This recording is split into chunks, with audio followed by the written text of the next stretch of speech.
Au siècle dernier, un grand historien catholique romain a cru devoir préciser que la Réforme avait été l'événement le plus catastrophique jamais survenu dans l'histoire du christianisme.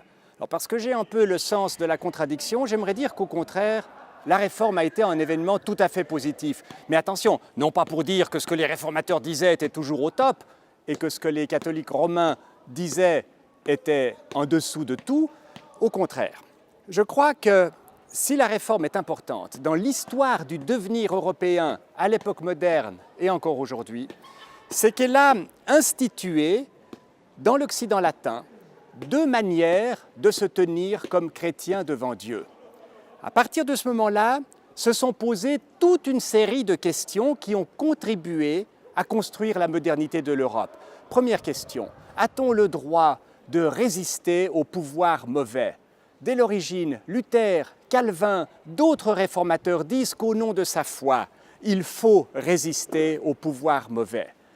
Et puis ensuite, cette doctrine de la résistance au mauvais pouvoir va déboucher sur une autre doctrine, beaucoup plus importante à nos yeux, celle de la tolérance. On voit au XVIe siècle des réformateurs, marginaux sans doute, mais importants comme Castellion, défendre l'idée que les minorités religieuses doivent être respectées et qu'on ne peut pas contraindre les consciences par la force.